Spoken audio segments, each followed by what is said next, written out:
समय कहते हैं जो सचिव है, वैद्य है और गुरु है, ये कभी भयभीत होकर के और लाभ की आशा से प्रिय बातें नहीं बोलनी चाहिए। जो उचित है वही बोले। तो रावण से सब डरते थे, कोई हिम्मत करके सामने नहीं आते थे। वो कहते थे महाराज आप जो कह रहे हैं ना यही सही है। अब गुरु यदि शिष्य जो कह रहा है उसी को ही आम कह रहा है तो शिष्य का कल्याण होगा क्या? शिष्य के लिए जो उचित है गुरु को वही बोलना पड़ेगा, भले वो कठिनता क्यों न महसूस हो। वैद्य आप कहेंगे मैं तो डायबिटीज है, गुलाब जामुन खाऊंगा, हाँ खाओ कोई बात नहीं, मना करना पड़ेगा ना उस जगह पे। सब खा रहे हैं तो मैं भी खा रहा हूं, फिर भी उस जगह पे जो डॉक्टर होगा, जो वैद्य होगा वो निषेध करता है कि जहां तक है आप थोड़ी संयमता में रहो, अपने पैर में कुल्हाड़ी मत मारो। तो जब जितने भी वहां चाहे सचिव थे सब रावण के सपोर्ट में मिले। महाराज क्या बात है, आप इतने बड़े व्यक्ति हैं, सारे असंभव कार्य को संभव करने वाले हैं। लेकिन उसी समय विभीषण आते हैं। विभीषण भी भाई तो है ही, रावण के मंत्री भी थे। अवसर जानी विभीषण आवा, भ्राता चरण शिशु तेरा। ओ रावण के पास गए, सिर झुकाए, अपने आप आसन में जाकर के बैठते हैं। तो रावण उनको भी पूछते हैं ऐसी स्थिति में हम लोगों को क्या करना चाहिए। तो बिल्कुल भले सपोर्ट नहीं करते रावण को, वो कहते हैं जो आपन चाहे कल्याण, सुजसी सुमति शुभम गति सुखना, सो पर नारी लीलार गोसाई, तजऊ चौथी के चंद किनाई। बहुत सुंदर बात यहाँ विभीषण समझाते हैं रावण को कि जैसे चौथी गणेश चतुर्थी होती है ना, गणेश चतुर्थी के दिन चांद को नहीं देखते, चौथी के चांद, चौथी के चंद की नाई पर स्त्री को त्यागना चाहिए, ग्रहण करना नहीं चाहिए। कहते हैं जो पराई स्त्री होती है उनके चरण में अमृत होता है और चेहरे में विष होता है। किसके? अपने स्त्री के चेहरा तो आप देख सकते हैं, लेकिन पराई स्त्री के चेहरा ने चरण को देखना चाहिए, उसमें अमृत होता है।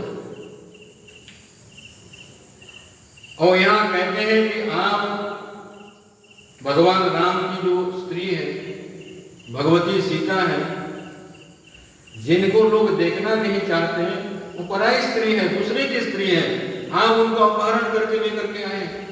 आपको थोड़ी सी शर्म तो लगनी चाहिए।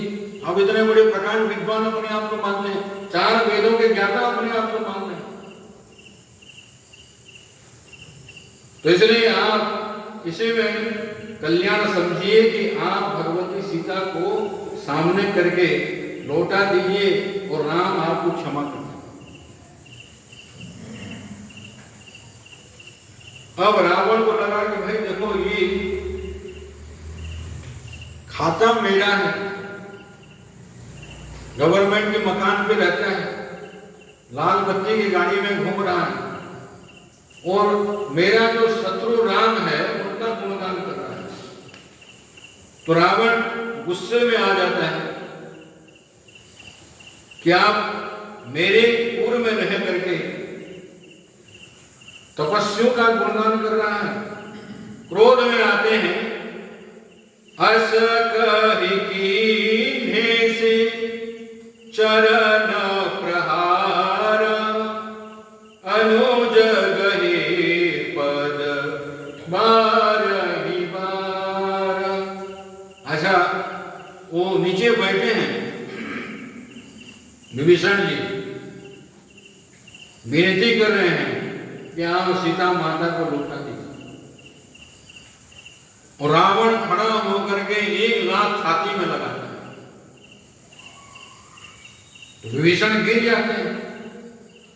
आजा थोड़ा विचार करके देखिए, छाती में रहते कौन है? जो भक्त है, भगवान के हृदय में, भक्त के हृदय में भगवान बैठे रहते हैं।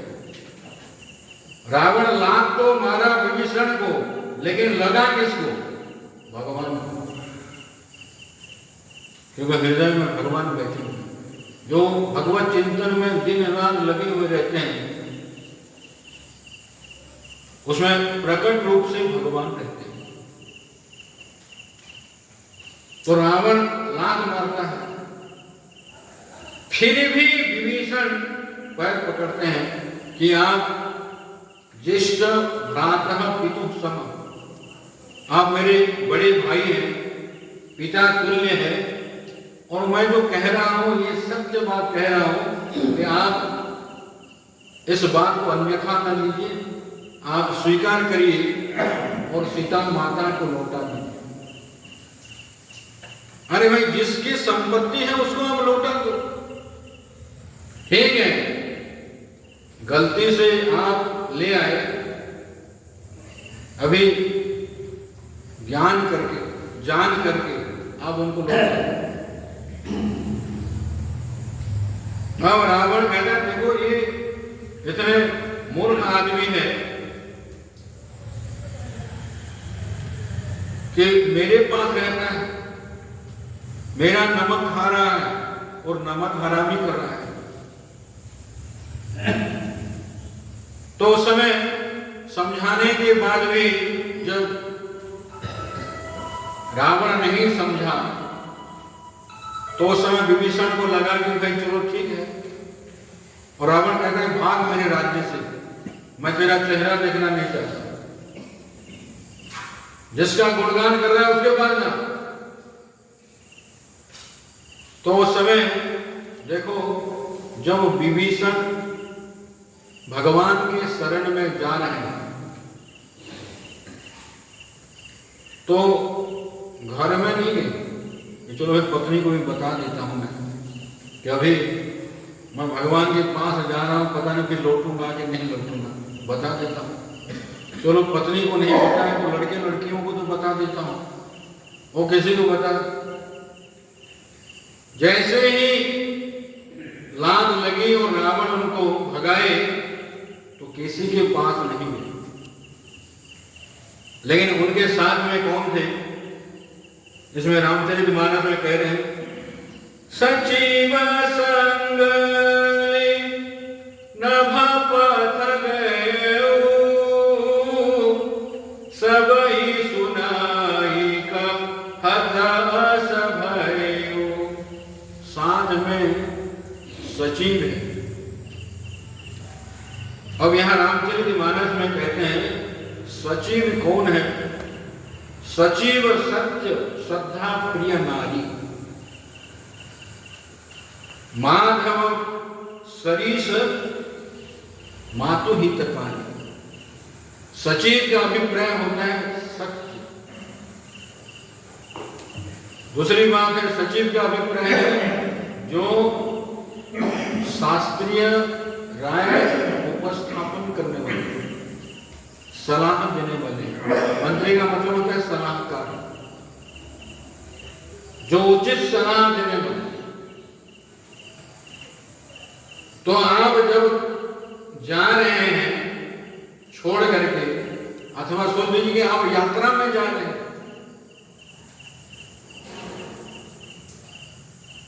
तो यात्रा में जा रहे हैं तो आपके पास 3 चीज होनी चाहिए। हम लोग भी यात्रा में जाते हैं, ऋषिकेश इधर उधर सब जा रहे हैं, तो यात्रा में जाएंगे तो 3 चीज पास में होनी चाहिए। क्या? सबसे पहले पथ का ज्ञान। हम जहां जा रहे हैं ज्ञान नहीं है तो परेशानी में पड़ेंगे।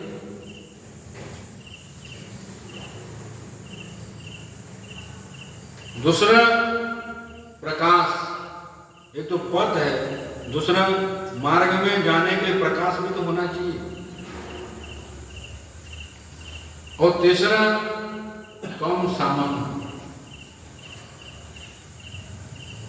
कोई व्यक्ति 10 बैग लेकर के जा रहा है, उठा नहीं सकता, कुली नहीं मिल रहे, गाड़ी सामने लग गई है, जाएगा कैसे? परेशानी,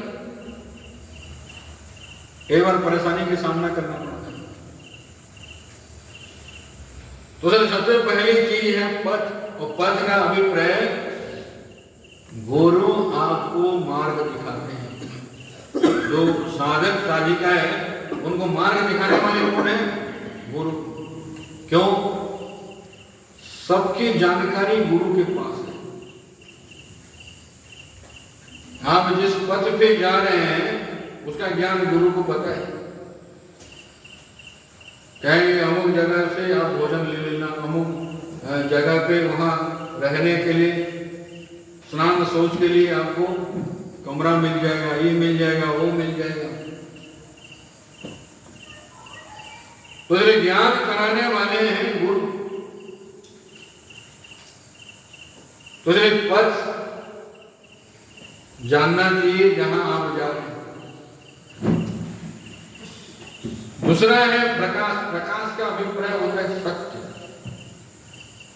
जो सत्य है वो प्रकाश स्वरूप है। नास्ति सत्याद परो धर्म।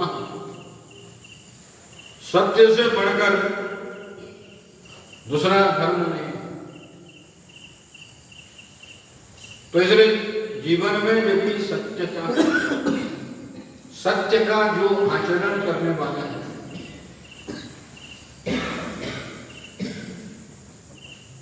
उसके लिए परेशानी भी परेशानी नहीं है। जीवन में बहुत सारी घटनाएं घटती है। क्या राम जी के जीवन में परेशानी नहीं आई? क्या पांडवों के जीवन में परेशानी नहीं आई? लेकिन वो परेशानी जैसी नहीं है। सामना के आगे बढ़ते गए, सामना के आगे बढ़ते गए। और तीसरी बात है कौन सामान। सामान कौन का अभिप्राय है अपरिग्रही होना चाहिए व्यक्ति। परिग्रही होगा तो बहुत सारे सामान चाहिए उसके पास। अब अपरिग्रह का अभिप्राय अंदर में वैराग्य है तभी वो त्याग करता है। वैराग्य होगा तो वो त्याग करेगा।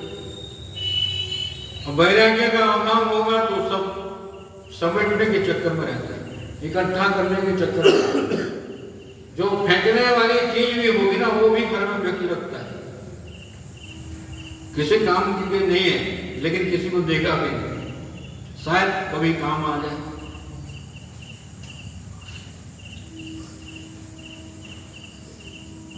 कहते हैं कौम सामा यात्रा आसान।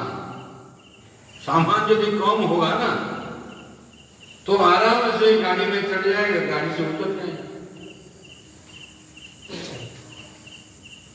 लेकिन सामान होगा तो आप चारों तरफ देखेंगे भाई कूली कहाँ मिलेगा, अथवा साथ में भी कोई होगा तो उसको बोलना पड़ेगा थोड़ा हेल्प करो। लेकिन जिसके पास कुछ है, जितने जरूरत की चीजें उतने हैं, अधिक के चक्कर में नहीं। तो इसलिए जब विभीषण जा रहे हैं तो एक तो भगवान के शरण में जा रहे हैं, तो इसलिए संसार की जो शरण है उसको त्याग दिया।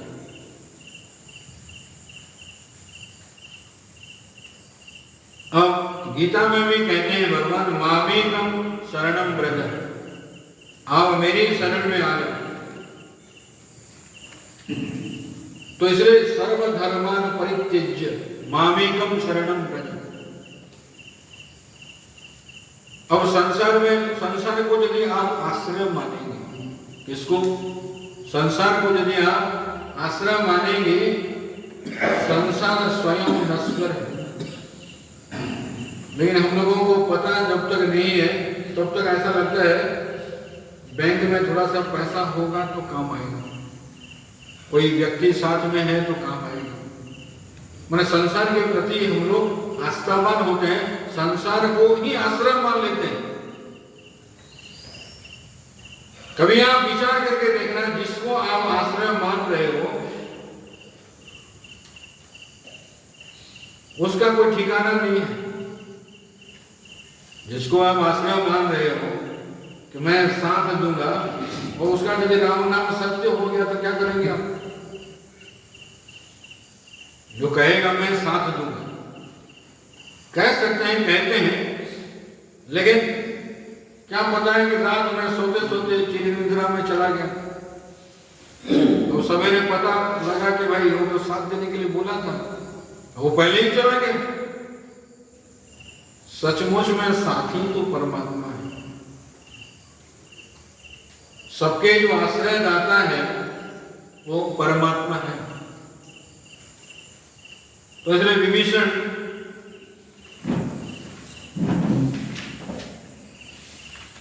वहां से चल पड़ते हैं भगवान के पास, और जब वहां पहुंचे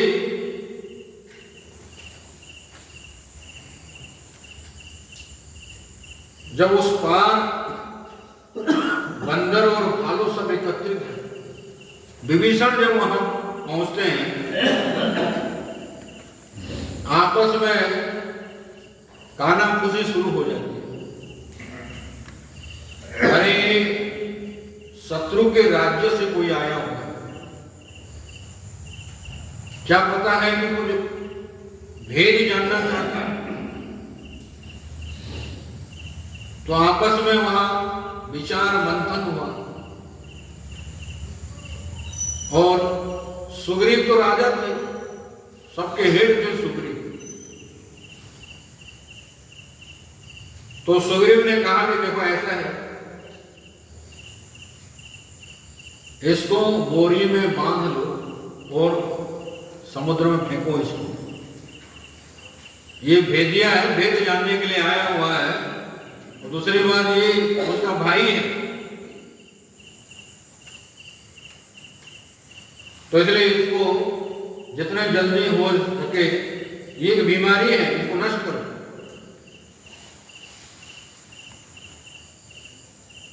अब सुग्रीव राजा है, इसलिए राजनीति की बात करते हैं। जो राजनेता होते हैं ना, वर्ष में उनकी दृष्टि रहती है कि कितने वोट है यहाँ, वोट कितने मिलेगा। अब सेठ लोग मिलेंगे तो नोट की बात करते हैं, कितनी कमाई हो सकती है। लेकिन भक्त को भक्त ही पहचान सकता है, दूसरा कोई नहीं पहचान सकता।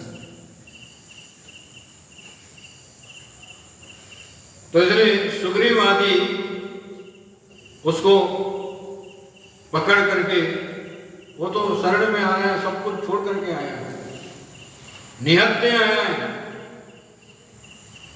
तो उसको परेशान करने में जब लगे थे, ये बात भगवान तक पहुंच जाती है।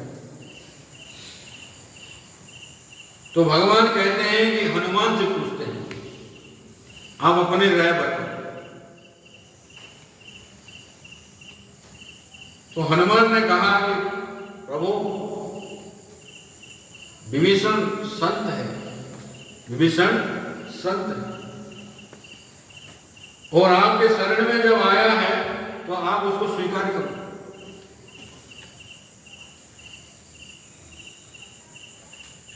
तो भगवान खुश हो जाते हैं।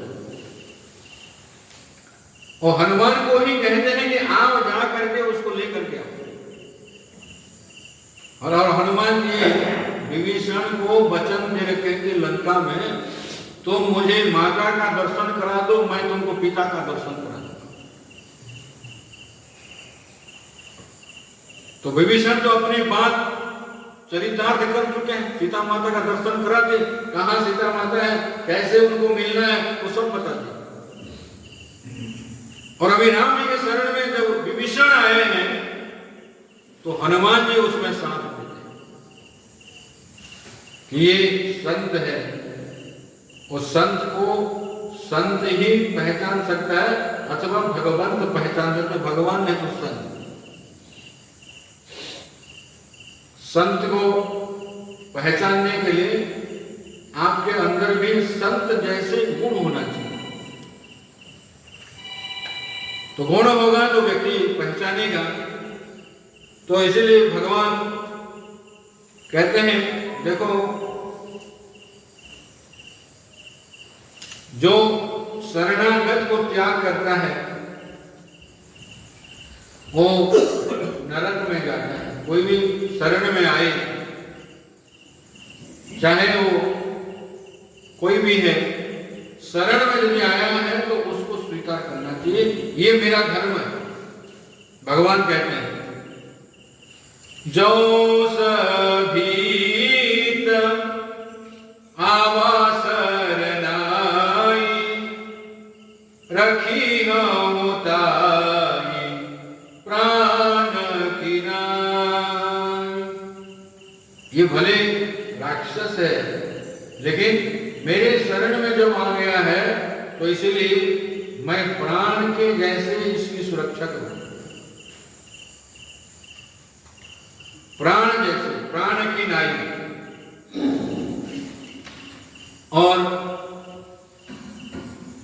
विभीषण बहुत गदगद हो जाते हैं, उनकी आंखों से आंसू बहने लगते हैं और बहुत प्रेमिल बात कहते हैं। और जो भी अंदर में था ना, निर्बल मन है उनका, संत हृदय, नाथ दशानन कर में भ्राता निशिचर बंश जन्म सुरत्राता सहज पाप प्रिय तामस देहा जथावलोकई तम परनीय। मैं दशानन रावण का मैं भाई हूं, निशिचर वंश में, असुर वंश में मेरा जन्म हुआ है, राक्षस कुल में मेरा जन्म हुआ है। और मेरा जो शरीर है ये तामसिक शरीर है, सहज पाप प्रिय तामस देहा। जैसे दृष्टांत देते हैं, उल्लू को रात्रि प्रिय होता है। दिन में उल्लू जो है ना किसी जगह पे बैठा रहता है, दिन में उसको दिखाई नहीं पड़ता, रात में दिखाई पड़ता है, इसलिए रात में वो निकलता है। लेकिन हनुमान जी से मैंने आपकी बातें सुनी, आप कौन हैं, और सुन करके ही मैं आपके शरण में आया। श्रवण सुजस सुनियाए हूँ प्रभु भंजन भवभीर त्राहि त्राहि आरति हरन शरण सुखद रघुबीर। त्राहि माम, आप मेरी रक्षा करो, मेरी रक्षा करो। वो आकर के बिल्कुल दंडवत प्रणाम करते हैं और भगवान बिल्कुल चौड़े हाथ करके, बाएं प्रसार करके उनको उठाते हैं और आलिंगन करते हैं, क्योंकि भगवान ही तो भक्त को पहचान सकते हैं, कोई नहीं पहचान पाए। एक तो हनुमान